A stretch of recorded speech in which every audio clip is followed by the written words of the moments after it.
and this is a quick walk around video for absolutely fabulous looking CRV. This is a 2.2 Black Edition, ironically named, you can clearly see. This car's covered just 41,000 miles.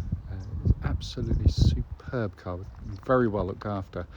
As you can see there, you get the full Black Edition exterior pack, these lovely 19-inch alloys. This one's fitted with the side steps as well. But it really is, it's a really subtle kit in its own way, but it looks fantastic on the car, it really does.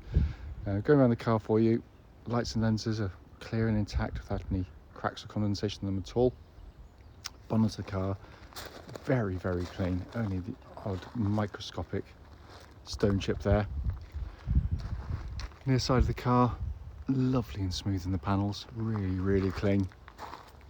It's got sort of a nice sort of natural gleam to the car, which is nice to see. And come around the back. I always like the rear 3/4 angle. It always looks fantastic. The high level spoiler and the colour coded rear trim on the bumper section there. It just breaks everything up really nicely. And then the back again, very clean and tidy. Off side of the car again, no obvious indentations on there.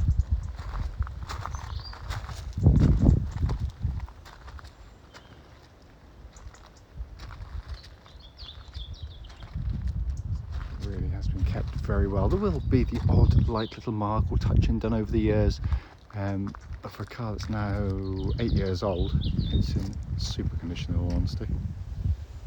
Coming to the boot area, absolutely cavernous boots, and unlike so many CRVs of its age, actually it's been kept very well with only minor sort of signs of wear and tear. Coming to the back of the car, again all very, very good indeed. CRVs are generally very heavily used, as I said, in the boot area, but this one's been kept nicely. By the way, this video makes the seats look sort of purpley pinky in the middle. They're not, they're black. I don't know what's going on with the colour on this video. Coming to the front of the passenger side, again all very, very nice. And same applies with the front seat, again lovely condition, and black, not purple. Finally come to the driver's side, again all very, very nice.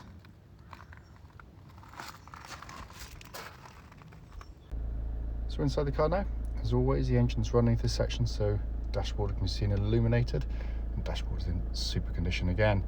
Sat nav working exactly as it should.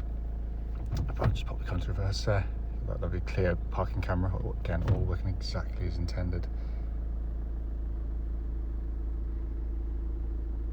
Come up to the dash pinnacle, hopefully you can see 41,368 miles, and there are no warning lights on the dashboard at all.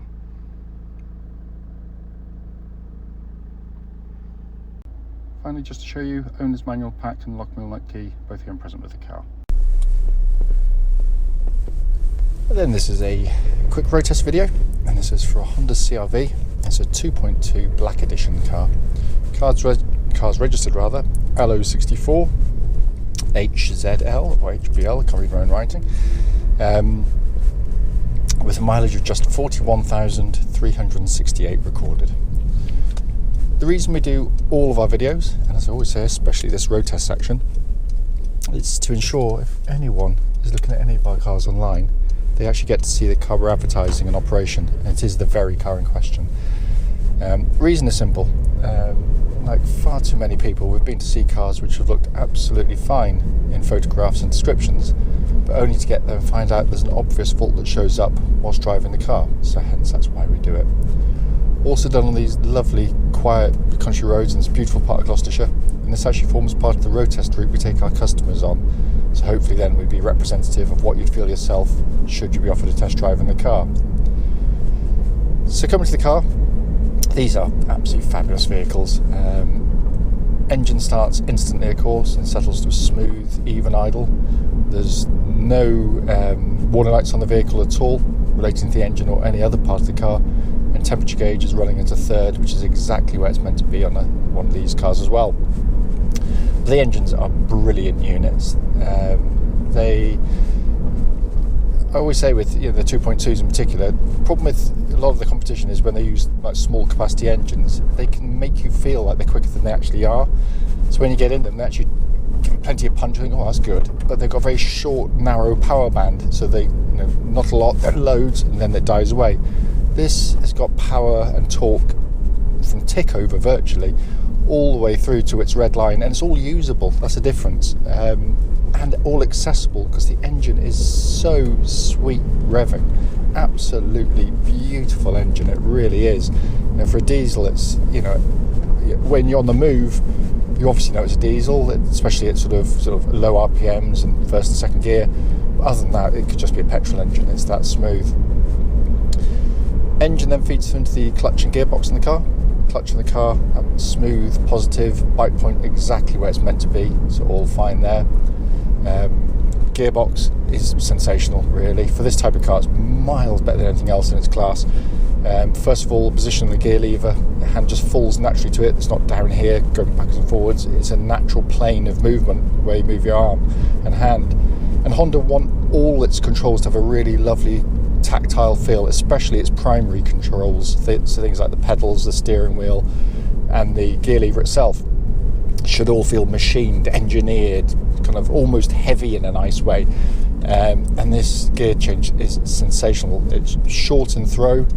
It's, as I say, it's far more sporty in feel, the gear change at least anyway, than you'd normally expect in this type of car. It's brilliant, and that feels exactly as it would have done when it was new. Come to the steering and the chassis. Honda know this market so well. The CR-V is the best-selling SUV in the world, and for very, very good reason. They know what customers want. So basically, it just feels very car-like to drive, way ahead of its time in that sense. And the steering and the chassis are all part of that, because the steering is first and foremost, it tracks dead straight. There's no vibrations at this speed or any speed up to the legal limit, but it's got a lovely weighting to it. It's not over light, which I really hate, but it feels really positive. It's accurate, it's precise, but it also gives a sense of confidence at all speeds. But when you go through corners like this one here, which is a bit of a yumpy off-camber thingy, if I just turn in, hardly have to turn the wheel at all. Follows faithfully. Very little body roll compared to a lot of its competitors as well. You don't get that kind of lurching and secondary motion going on. It's really well done, I have to say, and yet still manages to give a very nice compliant ride as well. Listening out as I'm driving along, just listening for any sort of clonks, rattles or anything from the suspension, and there's nothing at all. It's as tight as a drum, as they always are. They're superb. I'm just going to give the brakes a good shove and hold on to my things. Make sure no one's behind me. Really good brake pedal on the car, nice and powerful. What I'm looking for in particular is any kind of pulsing or vibrations coming back through the brake pedal, and there's absolutely nothing at all. Let's go into the interior. First of all, it's in really nice condition, as it says in the walk around section, but what videos can never get across is build quality, because these are brilliantly put together cars. There's no squeaks, no rattles. It's just hardy. They build them for family use, so things can be spilt, dropped without marking too easily. And they've done a fantastic job. It's also, it's a really nice car to drive on the open road, because you've got fantastic visibility all around, so you feel very confident in the vehicle. Massive wing mirrors. If you're lane changing on motorways, you haven't got these lots of big blind spots. You've got a low dash line, so you've got a really good forward view. I can actually see a bonnet of a car, which is a miracle in this day and age. And the dash itself is very, very simple to operate. Within a couple of days of driving the car, it all becomes second nature very, very quickly. As you can see, sat-nav working perfectly. Dual zone climate control system pumps out absolutely ice cold air. And as I said before, all the buttons and switches have that lovely tactile feel. It's almost like a kind of a rubbery, precise action to them. It's really nicely done. Dash binnacle in front is simple, legible dials, as Honda tend to give you. So you just look at the information. It's minimalist in some ways, and all the better for it. And then you've got this lovely, small diameter, leather-bound steering wheel, which shows no wear on it at all. This is a four-wheel drive version of the CR-V, albeit there are no buttons to press because the car does it for you. Again, designing the car years ago, the first generation, Honda worked out that likely it is most people driving the car will be driving as I am today, where you just don't need four-wheel drive on. Because the problem with that, of course, is that you've got, oh crikey, my lorry literally nearly went straight in the back of me. Anyway, that's by the by. Wow. Yes, four-wheel drive. So yeah, basically it does it all for you.